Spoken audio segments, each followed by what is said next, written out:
జీవితం వల్ల బాధపడట్లేదు. మీరు బాధపడుతున్నది మీకు గల రెండు ముఖ్యమైన సామర్థ్యాల వల్ల.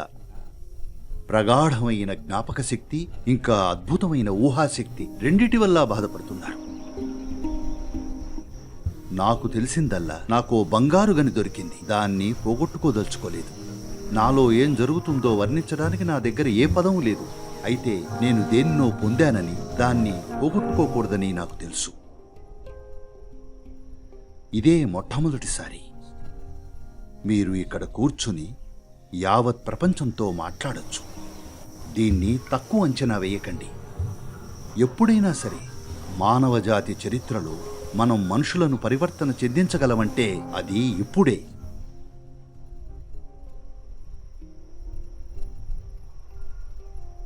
ఈ గ్రహం మీద ఇది మన సమయం. ఈ ప్రపంచాన్ని ఎలా తీర్చిదిద్దుతామనేది మన నిర్ణయం. ఎలా మలిచినా అదెలా ఉండాలంటే వెనక్కి తిరిగి చూసుకున్నప్పుడు కనీసం మన మనసుకు, హృదయానికి మనం చేసింది బాగున్నట్టుగా కనిపించాలి. అవునా?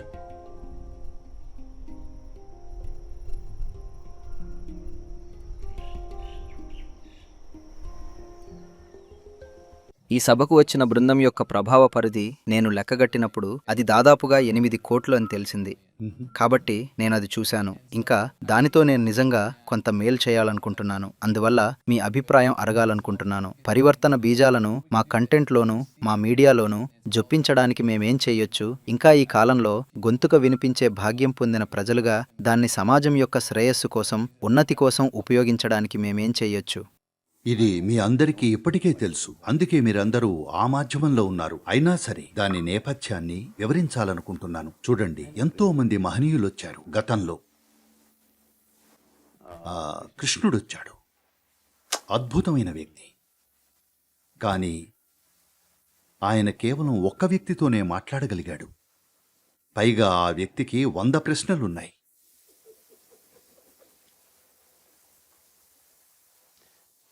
శివుడు వచ్చాడు.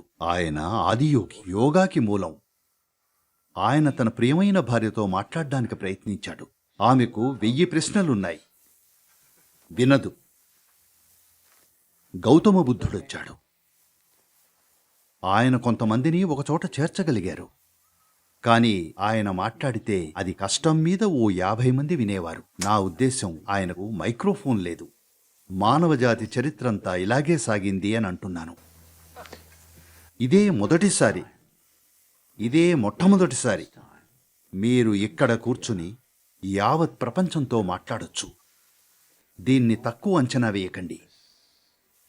ఒకవేళ ఎప్పుడైనా సరే మానవజాతి చరిత్రలో మనుషుల్ని పరివర్తన చెందించగలమంటే అది ఇప్పుడే. ఎందుకంటే ఇదే మొదటిసారి వాళ్లతో మాట్లాడే అవకాశం ఉంది. నేను శిష్యుల్ని సంపాదించుకుంటున్నాను.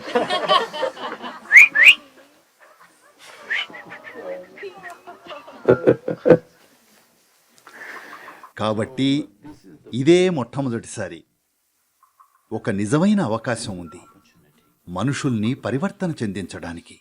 ఎందుకంటే ఇంతకు ముందెప్పుడు వాళ్లతో మాట్లాడడానికి కూడా కుదరలేదు. బహుశా ఓ 17-18 సంవత్సరాల క్రితం ఆన్లైన్ రంగంలో నా ప్రయాణం ఇలా మొదలైంది. నేను ఇక్కడ టెన్నెస్సీలో ఉన్నాను. ఇంకా ఓ ఆఫీసులో కొందరితో పనిచేస్తున్నాను. ఎవరో నాతో సద్గురు రోజు దాదాపు 1,00,000 మంది ఆధ్యాత్మికత అనే పదం టైప్ చేస్తారట అన్నారు. నేను, నిజమా? అంతమందా? వాళ్ళేం వెతుకుతున్నారు? టైప్ చేయండి, ఏమొస్తుందో చూద్దాం అన్నాను. ఇంకా వాళ్ళు ఆధ్యాత్మికత అనే పదాన్ని టైప్ చేశారు. మొదటగా వచ్చింది మెక్సికోలోని ఓ స్పా. రెండోది ఉత్తర కాలిఫోర్నియాలోని ఓ కాల్ గర్ల్. ఆమె ఆధ్యాత్మిక ఆధ్యాత్మిక ఆధ్యాత్మిక అని వాడుతుంది. ఆవిడ SEO తెలుసా? అప్పుడు ఇది సిగ్గుచేటు అన్నాను. ఇదేమిటి ఇలా జరుగుతుంది? అప్పుడే నేను నిర్ణయించుకున్నాను, నేను ఆన్లైన్లోకి వెళ్తానని. ఇంకా ఈరోజు ప్రపంచవ్యాప్తంగా ఓ 17 భాషల్లో మేము 100 కోట్ల మందిని చేరుకుంటున్నామని అంటున్నారు. కానీ మానవాళి అంటే నా దృష్టిలో అది మాత్రమే కాదు. మీకిది చెప్పాలి, ఆ సమయంలో ఆ కొండపై ఈ విషయాలు జరిగినప్పుడు నాకు కేవలం 25 ఏళ్లు. ఇంకా తెలుసా, మీతో ఈ మాట అనలేను, మీరంతా యువకులు. కానీ ఇప్పుడు నేను పెద్దవాణ్ణయ్యాను కాబట్టి చెప్పొచ్చు, యవ్వనపు మూర్ఖుడికి సాటి లేదు. మేము యువకులుగా ఉన్నప్పుడు పెద్దవాళ్లంత మూర్ఖులు ఉండరనుకునేవాళ్ళం. మీలో మధ్య వయసులో ఉన్నవాళ్ళు మీరు ఎటూ కాకుండా పోయారు. అప్పుడు నా వయసు 25. అప్పుడే నేను ఒకటి గ్రహించాను, నేను నా మనసుతో చెలగాటం ఆడకుండా ఉంటే చాలు, నేను పారవస్యంలో ఉంటాను. దీన్ని కోరుకోని వారెవరుంటారు అనుకున్నాను. ఇదే కదా నేను కనుగొన్నాను, ఇదే అనుకున్నాను. కూర్చుని ఓ ప్రణాళిక సిద్ధం చేశాను. అప్పట్లో ప్రపంచ జనాభా 560 కోట్లు. ఓ ప్రణాళిక వేశాను, చేసేద్దాం. 2.5 సంవత్సరాల కాలంలో ఈ విధంగా ప్రపంచంలోకి వెళ్ళి మొత్తం ప్రపంచాన్ని పారవస్యంలోకి తీసుకొస్తాను. 2.5 సంవత్సరాల్లో అనుకున్నాను. 38 ఏళ్ళు. I've been working 7 days of the week. నేను వారానికి 7 రోజులు 365 రోజులు పనిచేస్తున్నాను. గ్రహించడానికి కొంత సమయం పట్టింది. ప్రజలు తమ బాధల్ని ఎంతగా అంటిపెట్టుకునున్నారో, వాళ్ళు తమ బాధల్ని అంతగా అంటిపెట్టుకునుంటారు. వాళ్లకు అత్యుత్తమైంది చూపిస్తే వద్దంటారు. కానీ ఈరోజు మీరు తలుపులు తట్టాల్సిన అవసరం లేదు, జస్ట్ లోపలికి జారిపోవచ్చు. హలో, మీరు వాళ్ళ తలుపులు తట్టాల్సిన అవసరం లేదు, వాళ్ళ జేబుల్లోకి జారిపోవచ్చు. వాళ్ళ హృదయానికి అత్యంత దగ్గరగా ఉండేది వాళ్ళ ఫోన్, మీరు దానిలోకి జారిపోవచ్చు వాళ్ళ అనుమతి లేకుండానే. ఆ రోజు ఈ ఇంటర్నెట్ వ్యవహారాల్లో నిపుణులు అని చెప్పుకునే కొందరిని నేను అడిగాను, నేను ఇంతమంది ప్రజలు ఇంటర్నెట్లో ఉంటున్నారు, ఎందుకంటే నేను ఎప్పుడూ వెతకడం ఇది అది చూడటం చేయలేదు. నా జీవితంలో అలాంటి వాటికి నాకు ఎప్పుడూ అవకాశం దొరకలేదు. వాళ్ళేం వెతుకుతున్నారు అన్నాను. చాలా మామూలుగా సద్గురు 70% డేటా పోర్నోగ్రఫీ అన్నాడు. నేను ఏమిటి అన్నాను. అవును అన్నాడు. నేను నమ్మలేదు. కొంతమందితో సరిచూసుకున్నాను. వాళ్ళు సద్గురు అలానే ఉంది సద్గురు, ఆ శాతంలో పెద్ద తేడా లేదు, దాదాపు అంత శాతం ఉంది అన్నారు. ఆ తర్వాత వాళ్ళు ఇంటర్నెట్లో దాదాపు 25 లక్షల మంది పిల్లల్ని అమ్ముతున్నారని చెప్పారు. నేను ఇదేమిటి అనుకున్నాను.